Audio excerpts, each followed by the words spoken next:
Bonjour à toutes et tous et bienvenue dans cette présentation des études de pharmacie.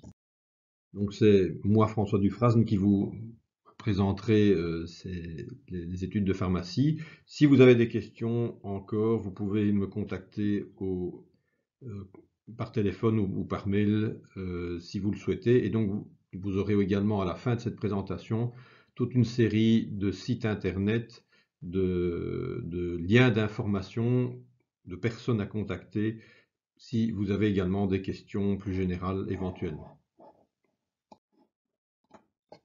Alors je ne vais pas présenter en détail ces études. Si vous voulez consulter la liste des cours donnés, vous pouvez le faire sur le catalogue des cours en ligne avec la description des cours qui est également disponible sur ce catalogue en ligne. Les études de pharmacie sont des études qui se font en 5 ans. Donc vous avez deux grandes parties, donc le bachelier d'abord et ensuite le master. Le bachelier dure en principe 3 ans. Quand je dis en principe, c'est évidemment pour un étudiant qui va réussir chacune des épreuves sans avoir évidemment à repasser l'année suivante ces épreuves en question. Donc 3 années de bachelier et 2 années de master. L'intérêt du diplôme de bachelier n'est pas un intérêt professionnel en principe. Ce diplôme de bachelier est juste un diplôme intermédiaire. Certains étudiants ont trouvé néanmoins un emploi avec le diplôme de bachelier, comme par exemple des emplois de technicien de laboratoire. Mais à ce moment-là, ils ont arrêté leurs études, ils n'ont pas fait le master. Quand vous finissez vos 5 années de pharmacie, vous êtes en théorie pharmacien d'officine. C'est vraiment le but de la formation à ce niveau-ci. Ça veut dire que normalement, vous êtes prêt et vous avez les connaissances pour travailler en officine. Pour faire d'autres métiers liés à la pharmacie, il faudra faire, dans la plupart des cas, mais pas obligatoirement, une spécialisation.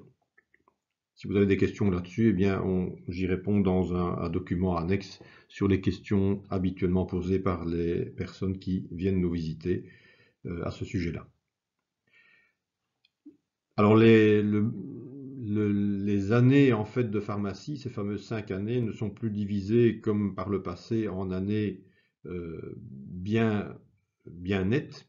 Donc dans le passé, on faisait une année, on la réussissait intégralement, on passait à la suivante.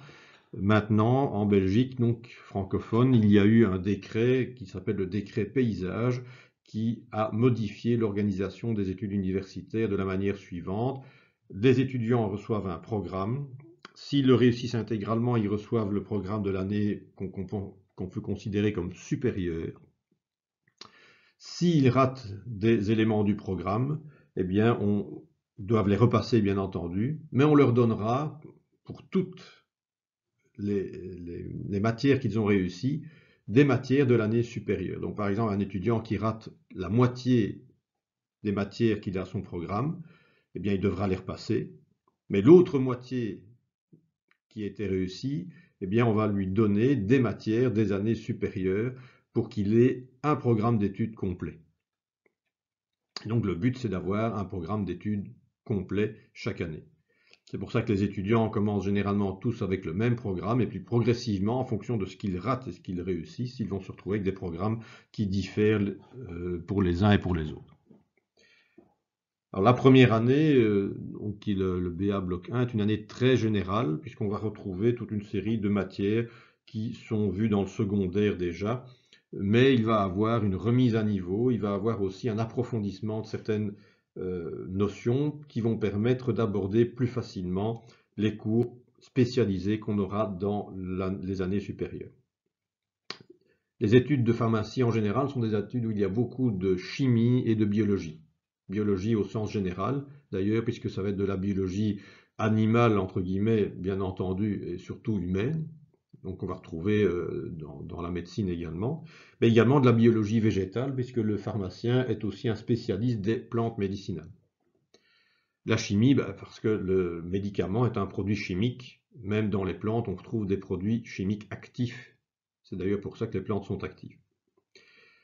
À côté de ça, il y a aussi de la physique, c'est vrai, il y en a beaucoup en première année surtout, et puis de moins en moins, et des maths un peu moins. Maths et physique vont progressivement disparaître dans les années supérieures, mais jamais totalement, puisque de la physique, il y en aura toujours. Par exemple, quand on fait un comprimé, on fait une compression de poudre, c'est donc de la physique, et il y a des forces qui vont s'appliquer sur cette poudre, donc il faut comprendre ce qui se passe, donc ça c'est vraiment de la physique. Et par exemple, quand on fait une étude clinique ou quand on traite des résultats obtenus au laboratoire par des tests statistiques moyennes, par exemple, ce sont des mathématiques. Donc, ces éléments mathématiques physiques sont toujours présents dans les années supérieures, mais ont tendance à être moins présents en volume en tout cas.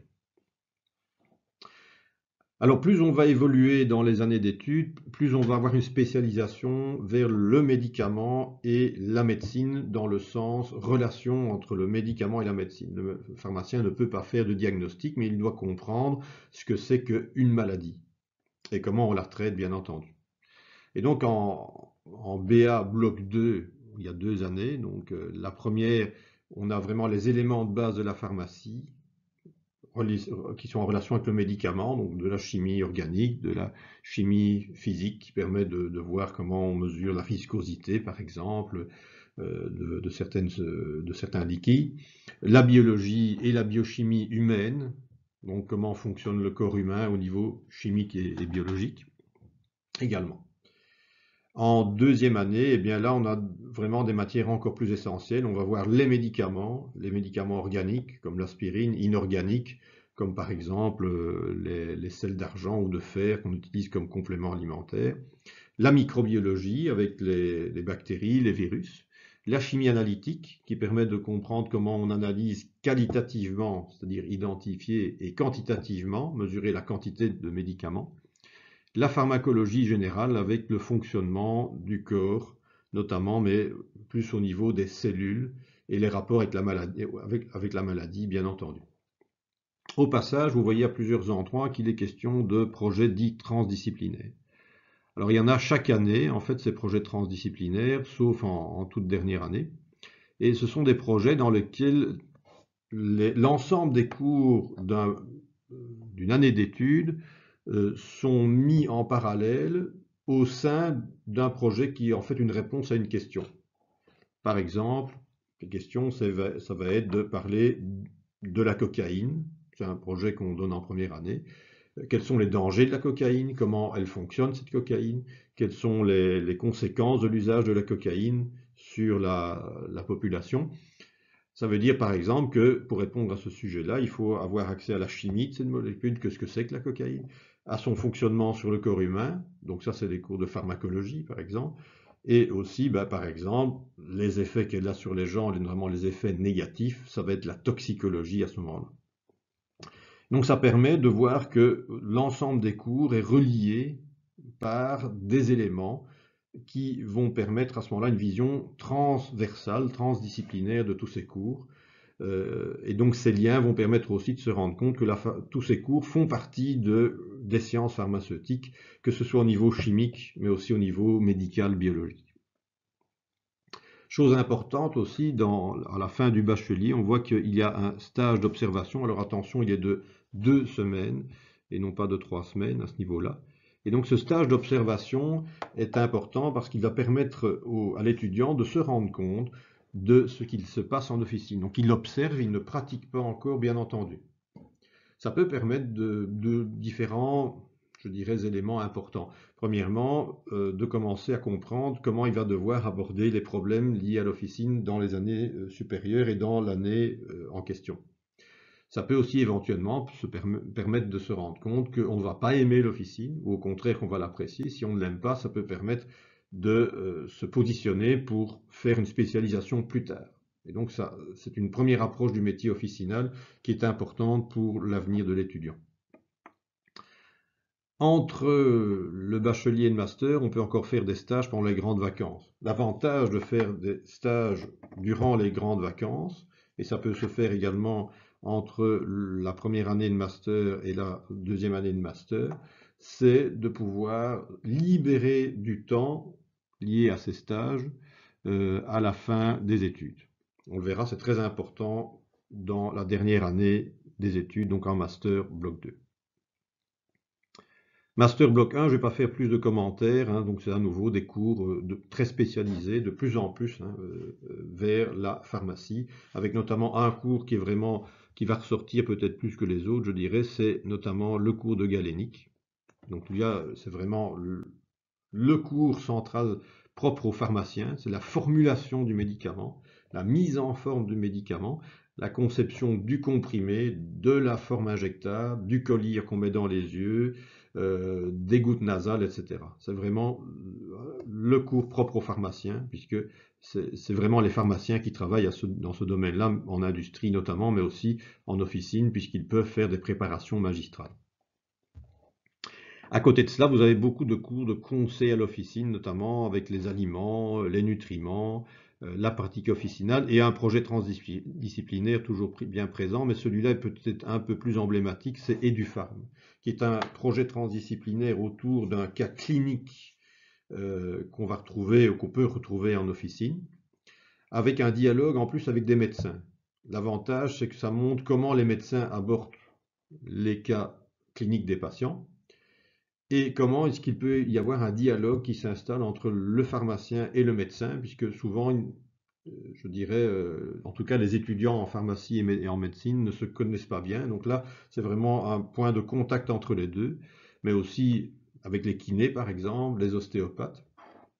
Et aussi, on l'espère, en tout cas, que ce projet va continuer avec les patients. Parce que le patient doit être aussi son propre acteur de traitement de sa maladie. Et donc, c'est durant ce projet autour d'un cas clinique, les étudiants vont apprendre tous les aspects à nouveau des cours qu'ils ont dans cette année de Master Bloc 1 en rapport avec le cas clinique. Donc, par exemple, il y aura des conseils à donner sur l'alimentation et les nutriments à prendre éventuellement pour améliorer l'état du patient. Les aspects aussi liés à la toxicologie des molécules qui sont prises, donc de leur toxicité. Des dialogues avec les médecins, comment les médecins vont aborder ce cas, quelle vont être la manière dont ils vont faire le diagnostic de ce cas, et avec le patient, comment le patient ressent les problèmes liés à sa maladie. C'est un projet assez long qui se termine par différentes activités, comme une présentation devant les autres étudiants du cas en question, et également la réalisation d'un poster qui permettra aux étudiants d'expliquer le cas en question aux enseignants et également à leurs camarades. Ce qu'il est possible de faire aussi à partir du master, c'est une option recherche un peu plus poussée. Ça, c'est pour les étudiants qui ont envie de se diriger vers la recherche plus tard. Cette option permet de participer dans un laboratoire de recherche de l'université à un projet de manière très active et avec beaucoup de temps dégagé à ce projet. Et donc les étudiants qui font ça sont des très bons étudiants, ils font un bon parcours, il faut des beaux points. Il faut aussi, évidemment, pour plus tard, avoir l'idée de faire de la recherche, bien entendu. Et donc pour cela, on dégage du temps dans les études en supprimant certaines activités durant lesquelles l'étudiant est dans le laboratoire de recherche en question. Il n'est pas là pour voir la recherche, mais pour être un acteur vraiment de la recherche dans ce laboratoire. Et donc il doit faire avancer cette recherche. Raison pour laquelle il doit absolument, évidemment, être très actif dans le domaine. Alors en dernière année, donc cette dernière année du bloc 2, il y a beaucoup de choses possibles, mais je dirais qu'il y a deux éléments qui vont ressortir. D'abord, un, aller voir à l'extérieur. Deux, liberté de choisir ce qu'on a envie de faire. Il y a des cours obligatoires qui sont repris ici, donc je ne vais pas détailler plus que cela, mais la législation, surtout du conseil officinal, puisqu'il ne faut pas oublier que le diplôme de master va préparer à l'officine. Mais vous avez la possibilité de choix. Alors, le choix, c'est d'abord entre des cours, c'est-à-dire rester à l'université, ou entre des stages. Les stages, ça va être des stages de recherche longs ou à l'étranger, longs dans l'université ou dans un laboratoire de l'université, ou à l'étranger, c'est-à-dire aller voir à l'extérieur ce qui peut se passer dans d'autres laboratoires de recherche, dans des industries à l'étranger, éventuellement aussi faire de la coopération au développement.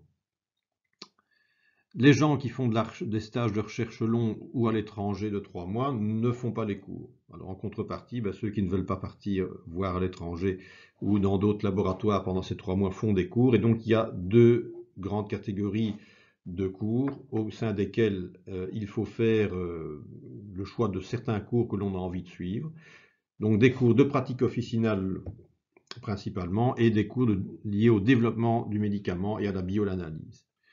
Alors ces cours à option vont plutôt entraîner l'étudiant à se diriger vers plus tard l'officine ou l'hôpital dans un cas, ou la recherche en industrie dans l'autre cas. Si on a suivi les cours à option officine, ça ne veut pas dire qu'on ne peut pas plus tard aller en industrie, bien entendu. Ces cours à option sont là pour éveiller l'attention de l'étudiant, satisfaire sa curiosité, mais ils ne vont pas entraîner une sélection de l'étudiant pour plus tard. Il y a toute une série d'épreuves généralistes obligatoires à côté, les examens normaux liés aux options, l'examen collégial qui est un examen qui va également permettre de voir si l'étudiant est prêt à travailler en officine, donc c'est un examen qui va porter sur toute une série de questions officinales. Alors cet examen est également aussi actuellement complété par ce qu'on appelle un examen ECOS, qui veut dire donc examen des connaissances objectives pour les pharmaciens.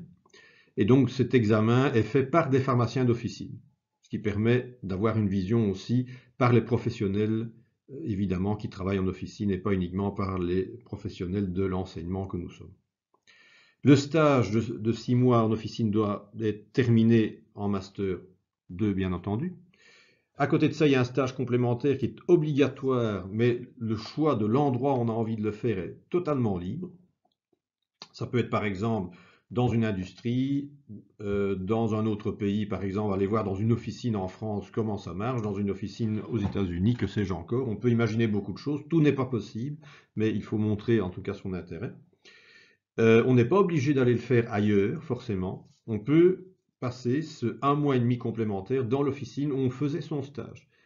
Le but n'étant pas forcément d'aller à l'extérieur, mais de laisser la liberté de l'étudiant de choisir d'aller à l'extérieur ou non. Mais on peut continuer, terminer son stage dit complémentaire dans l'officine où on faisait déjà son stage officinal.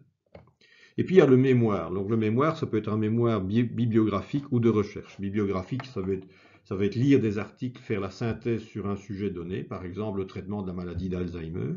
Le stage de recherche, ou le mémoire de recherche, c'est la présentation des résultats que l'on a obtenus quand on a fait son stage de recherche, qu'il soit de 3 mois, qu'il soit également long, qu'il soit éventuellement le stage complémentaire également qu'on aura fait aussi dans un laboratoire de recherche. Donc là, il y a beaucoup de possibilités.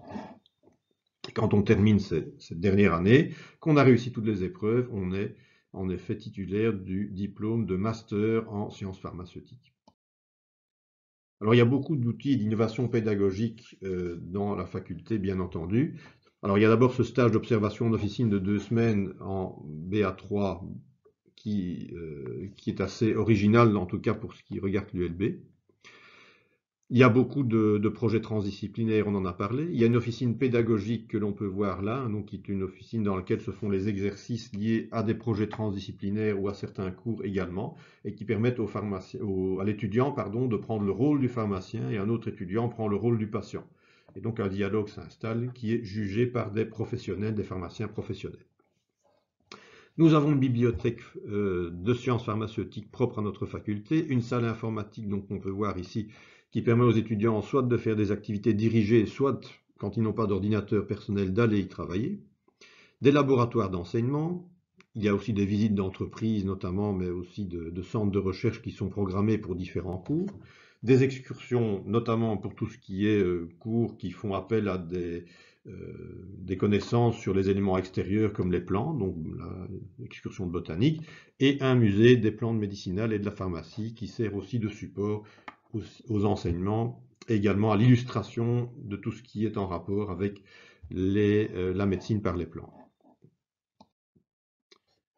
Pour rappel, différents types de stages dont on a déjà parlé. Le stage officinal de 6 mois qui est obligatoire, donc qui est obligatoire puisqu'il est légal, il est repris dans la loi.